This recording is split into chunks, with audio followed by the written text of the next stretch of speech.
If I were a student who's planning on taking the LSAT, should I panic? No, absolutely not. Whether you're taking it with the LG section or in the double LR section, you're going to be fine. Nothing changes about studying for this test.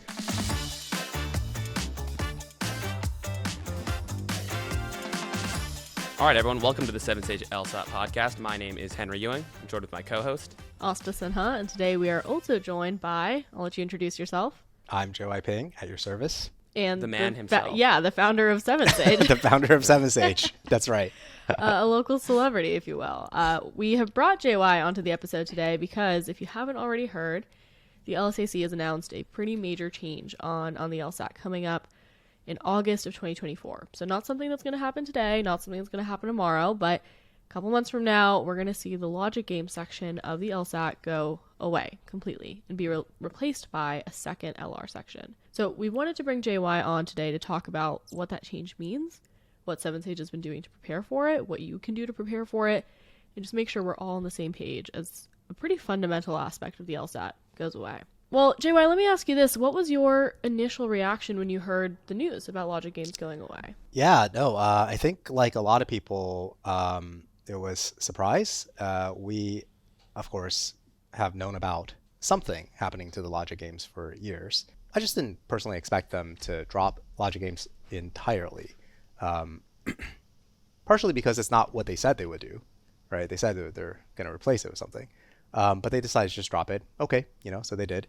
Starting in August 2024, the LSAT will consist of just LR and RC, two sections of logical reasoning, one section of RC scored, plus an additional section of either RC or LR for experimental. Well, do you think this is something that's going to make the test easier? Going to make the test harder? What do you think the test is going to be like? Yeah, that's a really good question. I mean, LSAC in its announcement stated that they have compared average results for hundreds of thousands of test takers, and they've shown that there's barely any difference in the average score when you toggle the LG section on and off. So I don't know. I didn't probe their that conclusion. Like show me the numbers, show me your reasoning. How did you get to that conclusion? But let's just take their word for it. It's plausible, right? That on average, nothing changes.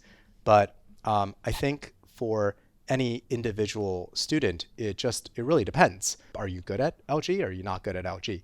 Right? I think logic games is unlike logical reasoning and reading comprehension in that there really is kind of like a ramp up period to when you're in like sort of tip top form for logic games. Of course, you have to have this sort of theoretical foundational understanding of conditional logic, and you have to be familiar with like the different types of game boards that they tend to use. But then there's also just practice and just kind of being like a well-oiled machine. Like you kind of just know what the steps are. You have like a very nice sort of checklist of activities that you kind of go through when you, right? It's just very precise, very accurate. So you get yourself into shape, and then you kind of take the LG, and then you get your best score. Whereas with LR and RC, I tend to find that people just get better with LR and RC. The more time they spend with it, it doesn't kind of plateau out at some point, right? You just kind of keep getting better and better and better. Like, speaking from personal experience, I'm actually better in logical reasoning now than I was, 5 years ago, 10 years ago. Right, before because making I've just hundreds of explanation videos on it. Thousands of explanations. Thousands. Literally thousands.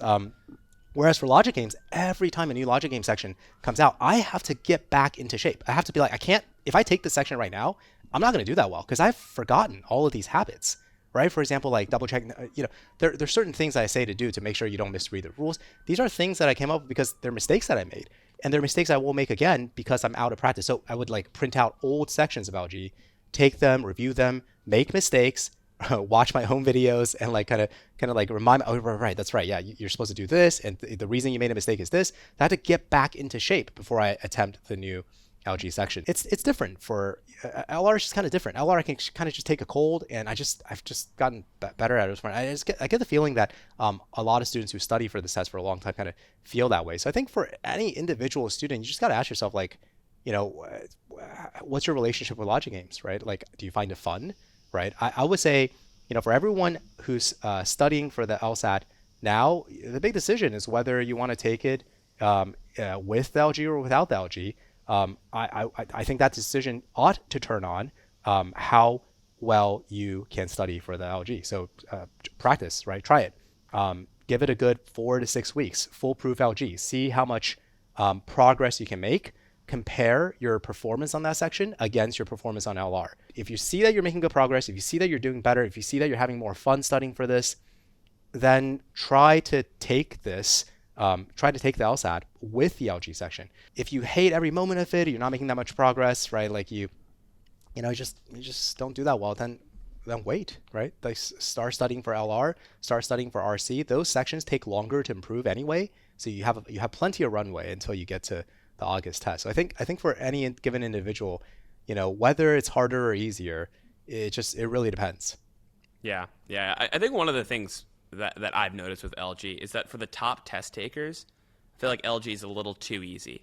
Yeah. And for the bottom, I don't want to say the bottom test, but maybe the people who have a little bit more left of studying to do, the LG ends up being really hard. And what you have is this weird cliff where the top test takers, at least when I was studying, I would have like 10 minutes at the end of an LG section. Mm-hmm. I don't think a good test has the best people with 10 extra minutes at the end. Yeah. Right? It shouldn't really be structured in that way. Yeah, it's not hard. Exactly, it's not hard enough. It's not. And then the problem is for the lower end, right? For people who are still pretty fresh to LG. I mean, LG is like impossible. The first time you take an LG section, you just have no idea what you're doing. Yeah. There's no real way you can like almost intuit your way. Yeah. I mean, you could, but it's unlike LR where you could conceive of a world where you drop the alien down who's like perfect with reason, and they're going to get it down. Yeah. Whereas the LG, it just required a lot of practice, a lot of habit forming. That, as you said, easy to go away. Yeah. It's very rare that you experience like real life LG habits, right? Not all of us are painters building different color houses for whatever, Yeah. Have to solve a Jacob, riddle Josh, to get and across John, the right? metro. But in real life we experience arguments all the time. So That's right. there's a level of realisticness that LR contains that LG just doesn't. That's right. Yeah. One other thing I just want to add to that is I think a lot of people see logic games as a cushion to their score. Like, if I just work hard enough and spend enough time with this, I'll get a -0 on logic games, and I have a little bit more wiggle room with LR and RC, and so I don't need to worry about them as much. What I've been hearing from a lot of people is they're concerned about that cushion going away and negatively impacting their scores. One thing I want to say is that the amount of time that it takes to foolproof logic games to the point that you are going -0, if all of that time was spent in LR, you'd probably feel similarly about LR. Yeah. It's not like it's going to be fine at the end of the day, whether that time is going to LG and perfecting that, or double the amount of time that you're spending on LR is perfecting that. And while logic games is innately more procedural than logical reasoning might be, there's just more clear-cut steps, I don't think they're fundamentally that different. In that with enough practice, you can start to see the same patterns on LR that you do on LG. Yeah. So with all that being said, JY, generally, do you think this changes is for the better or for the worse? For me personally, this is for the LSAT I'm generally, for test takers generally. Well, can I talk about me you. for a little bit? Yeah, please. No, I'm kidding. No, I mean, for LSAT generally, that's really hard for me to say. I mean, like it's difficult for me to be really objective about this because I really like the LG. It's fun. When we entered the LSAT market like 10 years ago, the way we did it was by making LG more accessible, right? By making instruction to LG more accessible. We had our YouTube channel that had every single logic games explained totally for free. Anybody can access it, and that I think really did a number to improve, did a lot to improve performance on LG overall. And a couple of years ago, I started noticing like the logic game sections on the LSAT got a lot harder, got a lot weirder, right? Because I think it was because like we were just having that much access to explanatory teaching material for logic games kind of broke the curve, right? So it's very hard for me to answer this objectively, whether it's be better or worse. I think it'll be better for some, worse for some. Really depends on what your strengths are. I think it's like on average it's probably about the same. I do think it's going to be a win for consistency, just in the sense that if you mess up on the setup of logic games, it's going to be a disaster down the line. Yeah. And so, of course, I'm sure LSAC, when they compile, thousands and thousands of test Yeah. takers, it's going to show up more or less like the same amount. But at the individual level, right, a single Yeah. test in LG, if you mess up an inference on, Yeah. game 4, right, game 4 is going to be impossible. That's Yeah. going to maybe nuke a couple points. Whereas Yeah. if that LG section was an LR section, you mess up one inference on question 17. That's 1 point. Yeah. And so I would imagine that in terms of consistency, you're probably going to see some better consistency between tests. But I don't know if is it better? Right? Yeah. I also like LG. LG definitely made this test a little bit more unique, I'd say. Yeah. And so it's sad to see it go. LG is like the purest distillation of deductive formal reasoning. Right? You don't need to think about like arguments by analogy. Nope, doesn't show up. Right? Is this a proper generalization, or is it an improper, or is it a hasty generalization? Right? Doesn't matter. Causal logic doesn't matter. So all of these like sort of informal modes of reasoning don't show up on logic games. The only thing that shows up is just algorithmic, deductive, pure formal logic. Right? What must be true? Given that these things are true. There's just like there's no way around it. So. They still do test. They still the LSAT will still test that kind of formal deductive reasoning in logical reasoning. I mean, the must be true questions, the sufficient assumption questions, the PSA questions. A lot of the parallel reasoning questions are also formal logic deductive reasoning. So that will still be there, but the LG section, that was like the domain of formal logic.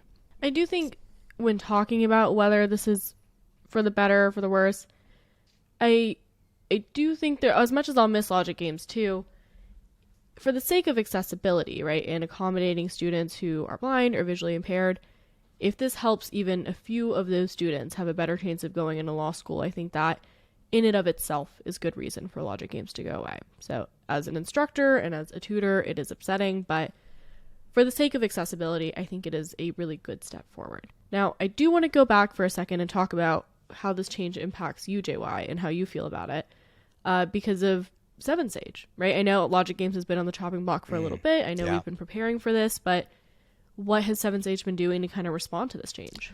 Yeah, no, that's a great question. We've known about this for years.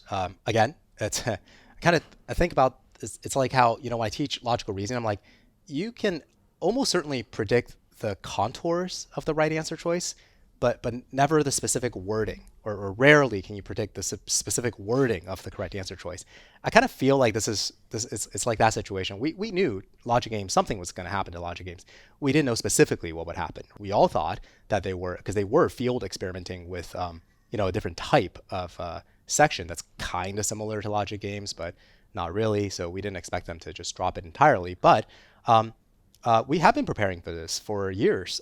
So on the content side, on the curriculum side, we've been revamping our core curriculum for, I've been working on this for like 2 years now. So we have a brand new logical reasoning curriculum, which like when I made it at the time, it wasn't like, oh, I know, 2 years from now that they're going to, like logical reasoning, by the way, is now going to represent 66% of your raw score. It's never been that high, right? Like back when we had LR, LG, RC, it was 50% of your raw score. Now I keep saying now, in August of 2024, it will be 66%. So it's just going to be the most significant part of your score. So, of course, I wasn't prescient to know that was going to happen. But what I did know was that our LR curriculum could be improved. And so that's what I set out to do about 2 years ago. And the new curriculum is now in beta access. Anybody can. It's in open beta, so anybody can access it. It's not 100% done, but it's like 95% done. And the new curriculum is just a lot better than the old curriculum. Specifically, the way that it sort of progresses students through different question types in logical reasoning, it's a lot tighter. Like I've always thought that there is a deep conceptual unity to logical reasoning in that you start from the fundamentals. What is an argument, right? Can you identify the conclusion? So that's the main conclusion question. To then one step away from that is you take away the conclusion. Now can you infer the conclusion? And that's what we call most strongly supported questions, right? So, and then you kind of move from there. Each additional step is one additional skill that you layer on to the previous skills that you had. And this is how you kind of layer your skills on until you finally get to the most abstract type of question, which is parallel method reasoning. But everything kind of links together. So that's what I really try to do with version 2 of the LR curriculum, is to show students just that unifying thread that runs through all the different question types in logical reasoning. So that's on the content side. That's on the curriculum side. On the product or the tech or the website side, we've also been hard at work rebuilding the entire 7Sage website for students studying for this test to have a better experience using our site, right? I mean, right now it's still in development, but the new version of 7Sage, like we're talking about, a new drilling experience, a new digital tester, more ways to interact with other students, a better experience for live classes. All of these things will be available for public beta testing end of January of next year. So that's 3 months from now. The LSAT is changing, right? So 7Sage has to change and stay ahead of it. Awesome. I know I'm really excited for the new version of the site and all the different tools and stuff that both on the instructor side we can use, but also for our students and our clients and subscribers. So I'm thrilled. I'm excited to see drilling sections. Thank God. Woo. Yes, drilling sections is that's one of the most demand. Like you can drill questions. You kind of have to right now on the current version. You have to manually create a section, right? So that's one of the things that we're trying to. 26 clicks. You got arthritis, but it's about to click. Henry, done. you do triathlons. What do you mean? Clicking 26 times on the computer is giving you arthritis. It's all right. I do want to ask one quick question, just because I've had students ask me, is the second LR section or LR generally going to be fundamentally different, or can I use the same resources that I've been using to study for LR up until now for the August 2024 exam? Yeah, that's a fantastic question. So history notwithstanding, I'll take LSAC's word for it. I believe the words that they say, and the words that they say on this subject is that it's not changing. It's going to be the same LR, right? Then again, they also said they weren't going to just drop LGL. I guess they never said they weren't going to drop LG altogether. They said they implied that they wouldn't just cut LG off. They implied that by saying that they were looking for changes to LG. So whatever, that's what they say. So I believe it, and if that's the case, then great. Then just use version 2 of the 7Sage logical reasoning curriculum, and you'll be all set. Now, if I had to guess, let's suppose that they change logical reasoning, right? Let's suppose they amend logical reasoning somehow. So if I had to guess, I would guess that the change that they would make would be to reapportion the pie of reasoning in logical reasoning such that formal logic becomes a bigger slice. Right. Earlier, I mentioned formal logic already shows up in logical reasoning. It shows up in must be true questions, right? Sufficient assumption, PSA, parallel. I would guess if they did make a change, and that's a big if, that they would just kind of increase that slice of the pie. The reason is because they cut out an entire section that tested formal logic, right? So now if they want to kind of weigh the different types of logic a little bit more heavy in favor of formal logic, they would just maybe you get a couple more must be true questions, right? Maybe you get a couple more sufficient assumption questions, something like that. But I would not predict a more radical change than that. Okay, that makes sense. Yeah, which is a good sign too, because I feel like the more formal logic, conditional reasoning-esque questions, they're the hardest up front to someone who has no experience with them, but probably the most learnable. Yeah. Right? I feel like when, sufficient is, after you get a lot of experience, it just feels like bread and butter. Whereas even now, you'll come across like a weakening or strengthening question where it's a little obscure, right? Like you'll narrow it down to 2 and you're like, it's not a total judgment call. There's one that's a lot better, but it'll be a little harder to see. Whereas a sufficient assumption question, you kind of just know it's right. Totally. I mean, going back to what we said earlier about how logic games was like that, here's a typical profile of someone who ends up scoring in like the 98th, let's say, percentile. They do a cold diagnostic. They do pretty well on LR and RC. We're talking about like -2, -3 on each of those sections. They get destroyed by algae. It's like minus 15, right? Okay, so what do? They study for algae because it's foreign. It's new, it's weird. It's all just like you don't think about this. So, but you study for it for a couple months, and then they get their algae score up to -0, and then they're like Henry. They have like 10 minutes to spare, at the end of the section. Okay, so then they knock out their 175 or whatever, right? You see a little microcosm of that in logical reasoning. The questions that trip people up, the questions that feel most like logic games, are the sufficient assumption questions, the PSA questions, the must be true questions, because those are deductive. Those are questions that test your deductive reasoning abilities, right? In other words, formal logic. In other words, often conditional reasoning, not always, but often conditional reasoning. I remember this myself distinctly. I remember when I first encountered sufficient assumption questions, I just didn't even know what they were. Like, whereas with a weakening question, what you mentioned earlier, Henry, about a lot of it is just, a lot of it is causal logic. So a lot of it's more, like familiar to people, right? We do causal reasoning all the time, just kind of subconsciously all the time. Whereas I don't think most people do any kind of formal reasoning unless they're explicitly told to do it in a math class or a logic class or something like that. So I remember studying for this in the library. I was like grasping my hair so tight that like I actually pulled out some hair when I couldn't understand why, how sufficient assumption questions work. So I think it's similar. You're gonna encounter sort of a initial like seemingly very high barrier, but then once you learn formal logic, you realize, oh, all of these are the same. Kind of like logic games. You'll get it.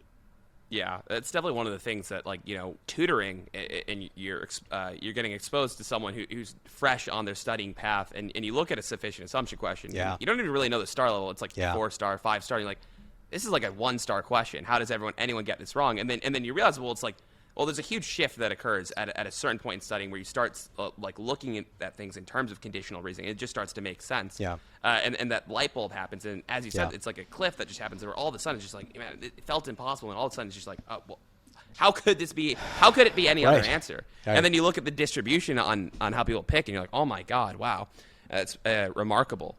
Right, before we jump into some example questions that I think go over this concept really well, I've just got 2 last questions for you, JY. Mm-hmm. Number 1, what would you do if you had planned on taking the LSAT before August? Would you cancel and take August? And second, what would you do if you were planning on taking the test for the first time in June of 2024?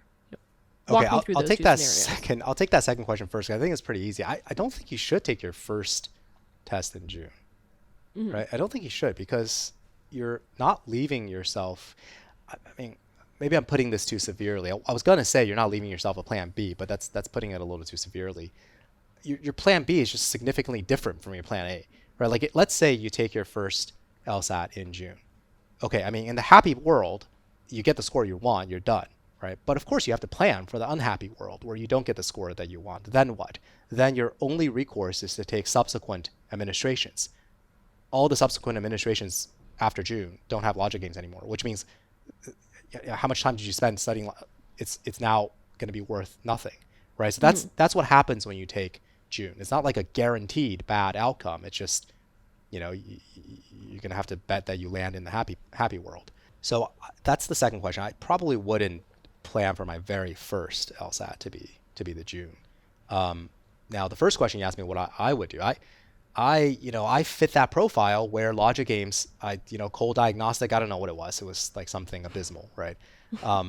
But I totally fit that profile where I just start foolproofing the logic games, and you just see improvements, and then you just get better and better and better. So I would plan for my first administration to be 1 or 2 administrations before June, so that I have fallbacks, right? I have like 1 or 2 fallbacks until I can take. So that's what I would do. But I think I kind of answered this question earlier too when I mentioned when I talked about like sort of different study, like listener, right? Like LSAT studier, you have to answer this question for yourself. What is logic games? What is studying logic games like for you, right? If you don't see the improvement, if you hate it, I personally find them fun. I know a lot of people find them fun. Not everybody finds them fun, right? If you don't like it, you just need to know that, right? It's not like you just need to know whether you like studying for this or not. And if you don't, then fantastic. It's going away, just study for logical reasoning. Yeah. Works out. Yeah, Okay, I mean, awesome. I think if you're crafting, like if you're thinking about how you want to be studying, I mean, we've always said like in tutoring that like every hour you spend on LG is going to bring more points than every hour you spend on LR, which is going to bring more points than every hour you spend on RC. But now that we've doubled the LR section, I mean, the value is in LR studying right now, right? Every minute you spend on LR is effectively worth double the studying of RC at this point. 2 to 1. And oh god, yeah, it's 2 to 1, and as you point out, like LG, I mean, hopefully you get your score in June, but that you want. But if you don't, then we've kind of, I don't want to say you flush it down the drain, because there's definitely like cross section benefits. But wow, I would have. Would you not have rather studied or spent that time working on your LR? Yeah. And so yeah, I mean, I think definitely if you're not planning on taking in June, you're just planning on taking in August. I mean, I would just dump everything into LR, or not everything, but I mean, that's just weird. 2/3 into LR. I mean, and LR has a lot of benefits to answering RC, like LR questions and how well you understand support is really going to determine how well your RC. I mean, like post your ability to understand the passages, but how well you understand the concept of support is really going to influence your RC score. Which, you know, by the way, V2, it's all unified around this idea of support. So definitely check it out. Yeah. Awesome. So I have heard from both of you that we've got some questions lined up to go over that are logical reasoning questions from previous test administrations, but have more of an LG vibe to them. And from what I understand is what JY was talking about earlier about potentially some LR questions having more of an emphasis on formal logic, and a bigger slice of the pie is going to be like those types of questions. So let's take a look at a couple of these and see y'all work through them. So yeah, we've got a must-be true question here. PT 53, Section 3, Question 19. The stimulus says, an editor is compiling a textbook containing essays by several different authors. The book will contain essays by L, K, or J. I'm already going into logic games mode. Lind, Knight, or Jones.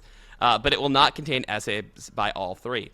If the textbook contains an essay by Knight, then it will also contain an essay by Jones. I mean, looking at this, what are you thinking before you go into the answer choices, JY?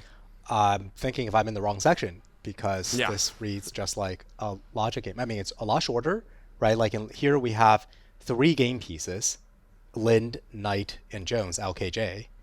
I mean, in a logic game, you'll never get just 3 game pieces. You get more than that. And also, we only have how many rules here? I think I count 2 rules, right? The first rule is that it would not contain essays by all 3, right? Which means maximum out of those 3, we get to pick 2.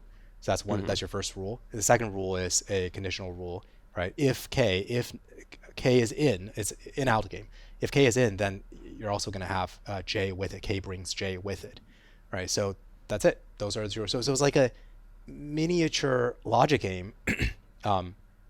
Somehow snuck its way into the logical reasoning section. Like, obviously, crazy I say how that somehow, happens. yeah, right. Crazy how that happens. Yeah. But anyway, so this is what I was earlier. You know, when you asked like my predictions about logical reasoning changes, I don't think it'll change that much. But if it changed, I would expect probably more questions like this, like little miniature LG to come back in. I mean, this is from Prep Test 53, so this is old. So it's not like it's nothing new to the LSAC. The test writers have been doing this, right? So anyway, yeah. Should we just forge ahead and try to solve this? Yeah, we can forge ahead. Would you do any pre-phasing for this? You mean like just draw inferences, right? Like what we do in logic games, like just try to draw out some inferences. I would. I think I would, right? Because I think it's already pretty restricted what can happen here. Yeah. All right. So I the first thing I'd be looking at is the last conditional. If K is in, then J is also going to be in. Right. Which then, of course, you want to ask yourself, well, what's an implication of that, right. or what does that then imply? Where if you have K in and J in, and you're only allowed to have 2, Maximum. that's gonna spit someone in the out group. Yeah. Right. And that person who's going to be out is going to be L. That's right. Right. So we can make the inference here that if you see a K, you're going to see a not L. It's so crazy. It's like you're just describing this in terms of in and out. It is, right? I mean, in my mind, I'm actually seeing an in-out game board where K is in forces L to be in the other column, to in the out column. Right. So then if we're looking through the answer choices after we make that inference, we want to be looking for something that says that, right? Yeah. If K, then not L, or something to the effect of that. Yeah, Right? I would probably just like kind of scan. I mean, this is a kind of like a time saving technique. You can kind of, instead of like reading every word in answer choice A and then thinking about it, and then reading every word in answer choice B and thinking about it, you kind of just vertically scan the answer choices. I would be looking for L and K, right? Because I'm thinking that's probably the relationship they're going to talk about. And I see L and K show up in answer choice A. I see K, L, and J show up in B. And that's it. So my suspicion will fall on answer choice A, right? So just as a kind of rough heuristic. Yeah, no, for sure. And A says that if the textbook contains an essay by Lind, then it will not contain an essay by Knight, which is our contrapositive of the prephase, right? Yes, so that's exactly what we're looking for. And right. by the way, like, I like your scanning method is also perfect for sufficient assumption questions. Yeah. Where if you see a gap between terms, just look for those two terms. Don't think about the direction or right. Yeah. Don't think about the direction. Yeah. But often what they'll do is they'll give you two answer choices that have those two terms, and then in the metaphor, I use the metaphor of like you got to build a bridge for a sufficient assumption, right? Sometimes they'll just flip the bridge around, right? The sufficient will be the necessary will be the sufficient. But yeah, no. As a first pass, it's a great way to just shine the spotlight of your suspicion on the likely answers. Or at least narrow it down a little bit. Yeah. Yeah. So great problem. Kind of definitely on the easier end of the spectrum for a question 19. Yeah. So that's an interesting moment there. I guess we can move on to what you just said about like easier end of the spectrum. At first I was like, yeah, definitely, and then I was like, well, I wonder why that is. Is it because this is like a super simple in-out game, right? Like, I wonder if they had never had logic games, which, let's fast forward like 2 to 3 years from now, nobody will even know what logic games are. Right? Then I wonder if they threw that problem, without all that hard practice of formal deductive reasoning, without all that, I don't know if this will still be as easy.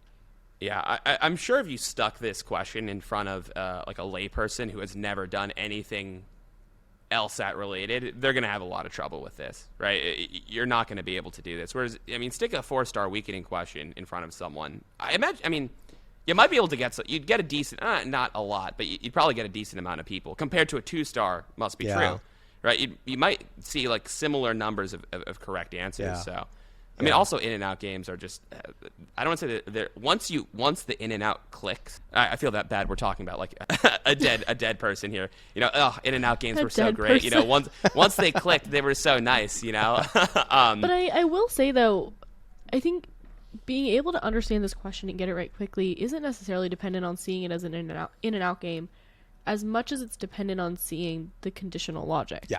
Right? Like to just be able to really quickly translate your if-then statements. I think if I know what a contrapositive is, whether or not I know what an in and out game is, I'll be able to kind of breeze through this type of question. Yeah. No, that's a good point. Yeah. We do not have to conjure any of the language that we used to frame it as an in and out game to explain this, right? You can just view it as, look, the last rule, if it has a K, it must also have a J. Put that together with the second rule, max 2. So you already got your 2. Draw the inference. Therefore, if you have a K, you can't have an L. Okay, if you have a K, you can't have an L. Then it additionally follows that if you have an L, you can't have a K, and that's answer choice A. Perfect. Right. Yeah. So that version did not summon the language of logic games at all. The only reason I wanted to point that out is because I don't want people to feel like they are missing out on some component of doing well on LR or how to study for LR because they're no longer going to be studying for logic games if you're taking August onwards.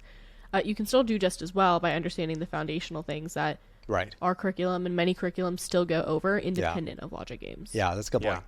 Yeah. Logic games, they're not foundational in and of themselves, right? The foundations that undergird logic games are formal logic, right? Conditional reasoning, that kind of stuff, which, this question exhibits. Yeah. I guess just bouncing off to what Aastha said about, people having a familiarity with conditional reasoning. One thing that if you're trying to get good at conditional reasoning, it's not enough to know that the contrapositive you flip and negate you kind of have to spend some time to understand like why that works. Why? Yeah. Right? Why, right? You Yeah. start off by just doing it, but then the second step is that you have to understand why, Yeah. right? And this is the kind of question that's going to reward the individual or reward the person who fully understands Yes. the why, right? Yeah. Of any type of conditional reasoning, Yeah. whether it's contrapositive De Morgan's law, Yeah. or just simple, like, what does it really mean for something to be sufficient versus necessary? Okay, well, so we've got another problem here. Great. This is PT 48, Section 1, Question 14, talking about coins, and it reads, among a sample of diverse coins from an unfamiliar country, each face of any coin portrays one of four things: a judge's head, an explorer's head, a building, or a tree. By examining the coins, a collector determines that none of them have heads on both sides, okay, and that all coins in the sample with a judge's head on one side have a tree on the other. So looking at this, what are you visualizing when you see this? Because it seems very familiar to the last problem, in my opinion. Yeah, I guess I wouldn't really use in-out. I wouldn't use it like an in-out board, but I would also use conditional logic. I'm just envisioning what the possible combinations are. Right? You start out with four options. Two of them are heads, judge, or what's the other one? Judge or explorer. And then the two others are, they don't say tails, but kind of tails, right? Yeah. With building or trees. And then those will be your game pieces, I suppose, right? You could kind of piece them together, and then you get hit with the rules, right? So what are the rules here? None of them have heads on both sides. Okay, so that's. I want to use in-out language. That's like a not both rule, right? If you have one head, you can't have the other head, so they're exclusive of each other. But interestingly, they never said you can't have two tails, right? They never said that was not a rule. And then you only have one other rule, which tells you that if you have a judge's head, you have to have a tree on the other side. And again, this is a must be true, which actually, by the way, we didn't stress this in the previous question, but it's the must be true questions where formal deductive logic tends to show up most often. Not always. You also have must be true questions that test like sort of causal reasoning, but more often than not, it's deductive logic. Yeah. So I think this question is definitely like harder to preface. Yeah. I feel like the other one you can kind of put the claims together, Yes. but this is the type of question where, I mean, the rules don't seem to go together that neatly, and by seem they just really don't. Well, what I will say about this game, this LR question, what I envision is just a grid system. So like I have the judge's head and the explorer's head on the top, and then the tree and the tree and the building on the bottom, and I'm just kind of drawing lines of like what can work and what can't work. It's not a very pretty image, but I am visualizing something, so I can kind of cross-check each answer choice against this like really janky grid thing that I've got going on in my head. And it honestly, if I saw this question on the test, would probably be something that I ended up writing down. Yeah, I mean, I think it's this is definitely a question that I think I would allow, right? I would allow one of my clients to write this down because you have like short little conditional logic. It's going to get a little hairy, right? It's going to get tricky in a weird twist of events, right? Usually the longer stimuli with a bunch of different claims ends up being like, you don't have to be as precise. Where this is pretty short, you got to be pretty precise. So I guess we should just run through some of these answer choices. Answer choice A, all those with an explorer's head on one side have a building on the other. How would you think about this answer choice? I mean, it's asking for a must be true, right? It has to be a valid inference. It must be true that every explorer's head have a building on the other. The rules do not constrain explorer's head to have a building on the other side, right? What the rules? I mean, what do the rules do constrain explorer's head? If you see explorer's head on one side, what do you know about the coin? Yeah, Not the judge's head. Exactly. Yeah. That's it. That's the constraint. So okay, well then that still leaves two options: building or tree, right? So that's what I'm thinking. So yeah, A is just not a must be true. Yeah. Similar principle with B, right? All those with a tree on one side have a judge's head on the other. Why is this wrong? Because I look at this and I think, well, yeah, I could totally see people picking this. Yes. Well, because one of the rules tell you that every coin every sample with a judge's head on one side have a tree on the other, right? So that sounds like very different, but I can see if you're not sort of sensitive to sort of conditional reasoning, you can make the mistake of going, oh, well, then what they just said was every coin with a tree on one side has judge's head on the other side. But that's not what it is. That's sufficiency necessity confusion. It's the oldest mistake in the book. It's the oldest trick in the book, because I call it that because it is by frequency, I think it is the most commonly recurring trap answer choice, right? You'll see like a handful of them in every section where they tell you A arrow B, and they expect you to think, oh, that means B arrow A, right? Yeah. No. Right. Yeah. I mean, I'd probably, if someone had trouble with this, I'd probably describe it as like a deck of cards, right? 52 cards, all of them have the same back, right? So a 7, if it has 7 of diamonds, well, the back of the card is just going to be red. Right. But just because you have a red back, that doesn't mean you have a 7 of diamonds. That's you a great visual. You might have a bunch of other. I mean, well, it could be literally any card. Yeah, right? That's right. Yeah, so same principle. Options. Yeah, exactly. There's a lot of other options there, right? So it's the same idea here, but it's funny. One of the things that the LSAT is just so good at is like you'd be hard pressed to find someone to make that mistake with a deck of cards, but they're able to construe these scenarios using different words in terminology, or not terminology, but different words or different objects. That all of a sudden make it a lot harder. Yeah. Right, so yeah, B is just confusing sufficient versus necessary. All right, let's take a look at C. None of those with a tree on one side have an explorer's head on the other. So quick translation, right? If tree, then not explorer's head. Which means, what are they really saying? Just can't have explorer, so it has to be either the judge's head or the building. Yeah.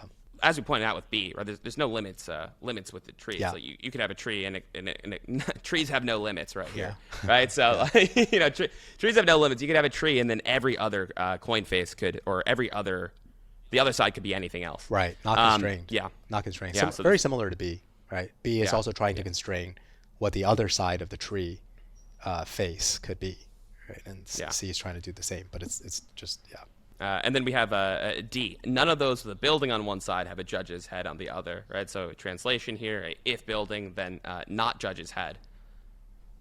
So what do you think about this one? What do you think about this one? The correct answer? JY, right?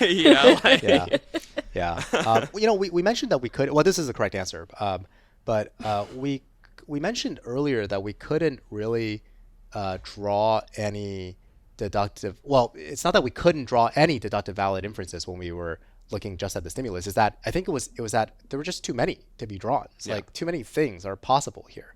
That's why we didn't lines attempt. going across. Yeah. So, but as it turns out, with this answer choice, it wasn't that deep, right? Like in terms of how, because one of the rules explicitly told us that here, let's see, if you have if you have a judge's head, then you have a tree on the other side, right? Mm-hmm. So if you don't have a tree on the other side, right, then D starts out by saying having a building on the other side, right? So if you have a building, that is one way of not having a tree. It's not the only way. Are we allowed to assume buildings aren't trees on this test? I think so. Honest to God question. Yeah. I mean, you'd have to contort into some unreasonable postures to try to conflate, buildings and trees. But anyway, That's funny. Yeah. So, right. So if you have a building, then of course you don't have a tree, right? And then the original rule allows you that contrapositive. It's contrapositive, right? The original rule: if you don't have a tree, you can't have a judge's head. So if you have a building, you don't have a tree, so therefore you also can't have a judge's head, right? So that's why it's again deductively valid. It just has to be true if all the statements above are true. Yeah. As you're pointing out, this is just an example of the contrapositive of the final rule, right? Yeah. If not tree, then not judge's head. Buildings aren't trees. I guess that's not a reasonable assumption to make. So if you have a building, you're not going to have a judge's head. That's perfect. Yeah. I guess we'll take a look at it. We did all these. None of those with Explorer head have a building on the other. So again, translation: if Explorer's head, then not building. Explorer's head. There's only one limit on Explorer head, right? Which is you can't have a judge's head on the other. This does not have to be true. Yeah. You can have a building within Explorer's head. Yeah. So this one is, I guess, a little less like logic games, but still very formal logic heavy, right? I mean, if you're just hearing this on the podcast, it might be kind of hard to follow because, I think visual aids, right, being able to see the relationships mapped out using conditional logic language and diagrams, is very helpful for this. I think this question and the previous question, the reason why we wanted to cover them is to show people studying for the test that deductive logic is still a big part of this. And to kind of, I suppose, my pet theory that if they do change LR, we'll see more stuff like this. Yeah. I would be so happy if you had an LR section just filled with questions like these. I really would. Basically, an easier LG section. Yeah, an easier. Well, one of the things that LG offers, and these LR questions, is that more or less every rule is essential, right? Whereas in LR, or a lot of, I don't want to say it's true. not the case, but, That's a good point. There's a lot more like, I don't fluff. want to say like fluff. No, it is fluff, right? Yeah, it's there's distraction. A lot more fluff in LR. Often in LR, you'll actually, that's a really good point. Often in LR, you'll get a bunch of statements and only like 3 of them, right? 3 out of like, say, 5 statements. Only 3 of them end up getting utilized, right, to generate that valid inference. And the other 2, like whether you just deleted them from the stimulus or not, didn't make a difference. Yeah, that actually does not have happened ever in logic games. Yeah. So as we kind of wrap up here, I have one last question for you, JY, and it's something that a lot of students have been asking me and our team, and I think it would be reassuring coming from you. If I were a student who's planning on taking the LSAT in the upcoming spring or potentially upcoming fall, should I panic? Is there reason to freak out and of course, think the everything sky has is doomed? fallen. Yeah. No, I'm kidding. No, absolutely not. Absolutely not. Whether you're taking it with the LG section or in the double LR section, you're going to be fine. It's not, nothing changes about studying for this test, right? This test still, at its core, is testing a couple of very fundamental skills, right? Reading comprehension and logical reasoning. Logic games, I would say, also test logical reasoning, just a specific subset of logical reasoning, deductive logic. So yeah, I mean, obviously, like everything that we already talked about still stands. You figure out what your relationship is with LG. That'll help you determine whether you want to prep for the with LG or without LG LSAT. But no, absolutely no reason to freak out. In terms of studying, I don't think much changes. In terms of habits of studying, right, your pattern of studying, nothing really changes. It's still a test that's amenable to prepping. It is still a test where you will see results that vary with the amount of work that you put in. Mm-hmm. Yeah. I mean, and one thing just to add too is that this idea of like the LG click, where something clicks, you all of a sudden get all the LG. That click also exists for LR. Yes. It takes a little bit longer, but now, given you should be, I say doubling, but devoting a lot more time to LR studying, I would anticipate that click is going to happen for a lot more people. Yeah. I also want to say, I think that click is also possible for RC. I don't think that is beyond the realm of possibility. I know we talk and disagree about RC a lot on this podcast, but you can get there because the RC also is now a third of your test, right? Or a third of your score, whereas it never was before. So. Yeah, it used to be well, actually. Well, it was a third. Oh, It is before. Right, before it was a quarter. Yeah, before COVID. Yeah, now it's a third. And so it's still a third. Yeah, we didn't talk about RC very much, but just real quick, RC is very similar to LR in that most of the questions that you will get on RC will be of the most strongly supported type, right? Yeah. Where you read something and you just have to, I mean, some of that would just be straight up like, was it stated? Like, did it say it or didn't it say it? Right? That's not even like support. It's just like, was it present in the text or was it invented in the answer choices? Right? So you just have to make that distinction. And then a gradient down would be, they didn't say it, but it was strongly implied by what they did say. So that's just like must be true or MSS. You also get weakening, strengthening questions as well in RC, just not as many. And then the skill I think that is unique to RC that does not show up in LR is the skill of reading for structure, because you just have your stimulus in RC. We don't call it a stimulus, we call it a passage because it's a passage. It's like 60 lines, right? whereas in LR it's like 5 lines, right? 7 lines. There's meaning that it exists at like the paragraph level, right? Like the way that first paragraph relates to the second paragraph informs the meaning of the passage. You just straight up cannot have that in logical reasoning because there is literally only one paragraph. Maybe sometimes you get like 2 people speaking, but like, right? So that's the skill that's unique to RC. There's a structural understanding of a passage, which coincidentally is what we push for the most in our RC curriculum because it's the thing that shows up in that section alone. What a coincidence! Wow, Yes. I guess Crazy. maybe we should do a quick.